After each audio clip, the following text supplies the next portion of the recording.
Well, hey there, everybody. How's it going today? My name's Carpo, and today I'm going to teach you why there are angled pickups on a Stratocaster. Now, I know, before some of you say, I already know all about that. I'm a professional, which many guitarists do. Just realize that there are people out there who are still learning how these things work, and I rarely talk about guitars themselves and how they operate or anything relating to them. I'm not a big guitar guy other than the fact that I've been building them over the past few months, but before that I wasn't a guitar fanatic.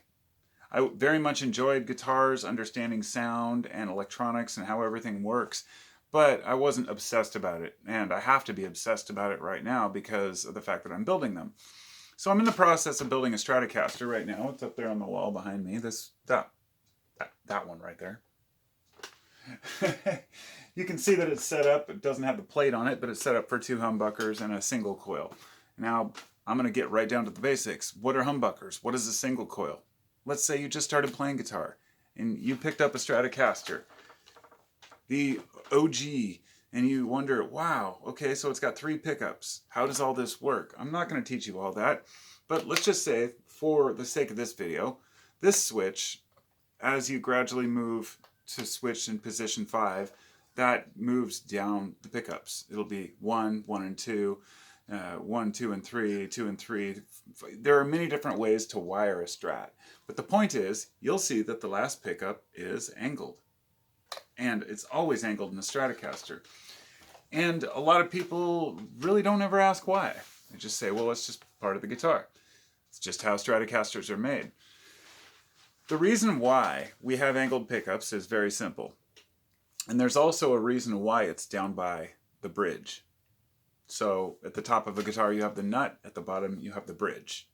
And the closer to the nut you are, the more warm and bassy your sound is going to be. There's a simple reason for that. The way a string vibrates, it's going to vibrate the most right in the middle, right here at the 12th fret.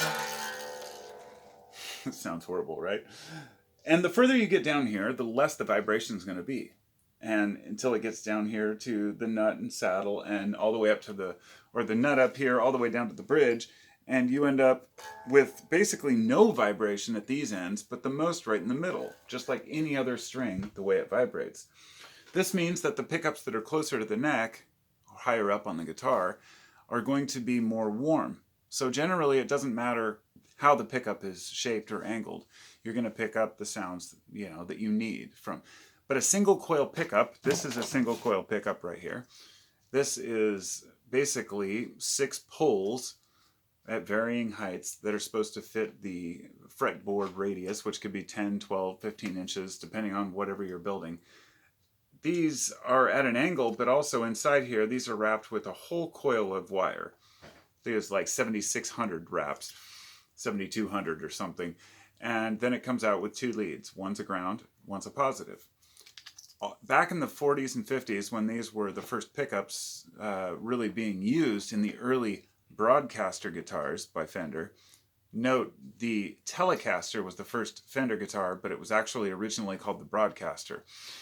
And these were very, very high in the way that they picked up sound. In other words, they could be tinny, they could really pick up a lot of high end and be a little grating at the time, which didn't matter because the amplifiers tended to be more muffled.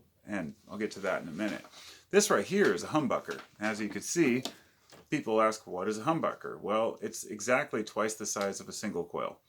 It is 2 single coils in opposite directions, canceling out the noise that you would get from, or the hum, from a standard single coil. So it bucks the hum. Simple, right? It was supposed to get rid of that hum and that feedback that a lot of people would get in the early days, especially with a lot of noisy electric lines and not very well insulated and understood guitar cavities. There's a lot of noise that comes out of it. But here's where we get to the angled pickup. When you get closer up here, closer to the bridge, you're going to have more highs and you're going to have more lows let's just say this. By angling the pickup, what you're doing is you're emphasizing more basses while enhancing some of the highs. It balances out the sound. If you were to have this pickup straight, you would pick up the sound still. It would be fine. But it would tend to be on the higher end because it's closer to the bridge. This allows more lows to bleed in to make it feel more balanced. And that was pretty much it. It was the fact that the lower strings vibrate different than the higher strings. And by having it angled, they experimented and found out that that was the best angle. Now here's what's funny about a Stratocaster. If you look closely, you can see that the angled pickup, all of the strings are sitting right over those pulls.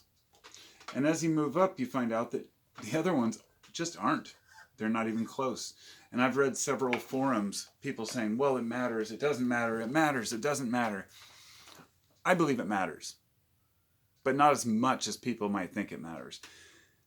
I've seen on forums people asking, why doesn't Stratocaster change the way they do their pickups? And people say, well, it's because the strings change their size as you get closer to the bridge, you know. We all know that, but that doesn't mean you can't build different size pickups.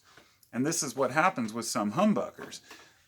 The thing about humbuckers is that they help to muffle the sound to give you a warmer sound generally, and a cleaner but warmer sound than a single coil. And this is interesting because one might ask, well, can you slant a humbucker? Yeah, you can. In fact, Eddie Van Halen did that. He had, I believe, a single coil up top and then a humbucker slanted towards the bridge. And that may have contributed to some of his unique sound.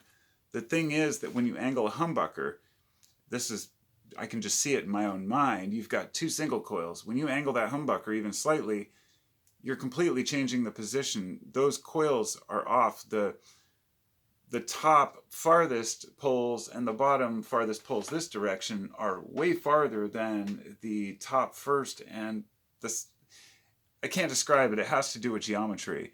You'd almost be better off taking two single coils. If you were going to do a humbucker, they do make them like that, where they are slanted already.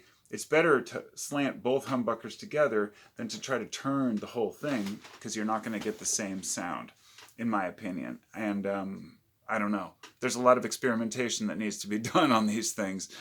But the thing about humbuckers, the reason why they don't need to be slanted is because you don't need to enhance the bass, because they tend to be warmer. And something that's often forgot is in the 40s and 50s, when guitars first became really popular, electrics, and the amplifiers were in their infancy, they had issues, a lot of issues, with picking up certain tones that we don't have today. So back in the day, there wasn't, let's say, as much bass, or there wasn't as much trouble in certain instances. Like, different amplifiers had different attributes, but today we have just so many varieties and so much variation. Just remembering that the equipment is different today. There are a lot of guitar purists out there, the kind of people who won't even put a tiny Phillips screw in their guitar unless it matches the 1958 model that they have, and that's fine. Those are the people who are purists. But understanding why things were made the way they were can help us better build our guitars today, in the sense that putting a humbucker at the bottom makes more sense to me than it would to do a slanted single coil.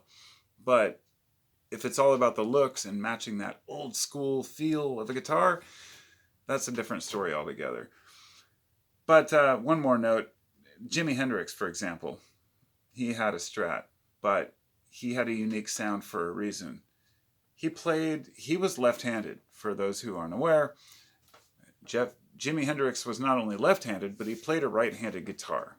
What that meant is that his pickups were set up differently.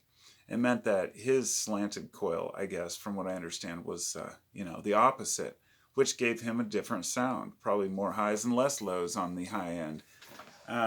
There's so much to be said about the early guitarists and how little we really know about what made certain sounds. But trying to match that isn't my goal. When people are trying to get like a certain sound, say a Zeppelin sound or a somebody else's sound.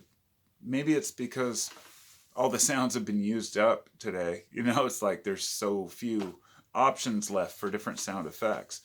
But ultimately, that brings me to the point that what it's all about is playing them and making them, not really about who made what when. So understanding why a pickup is slanted on a Stratocaster helps us better understand that it's not just for cosmetic reasons. There's a purpose for it, or at least there was a purpose for it that may or may not be relevant today. Thanks for listening.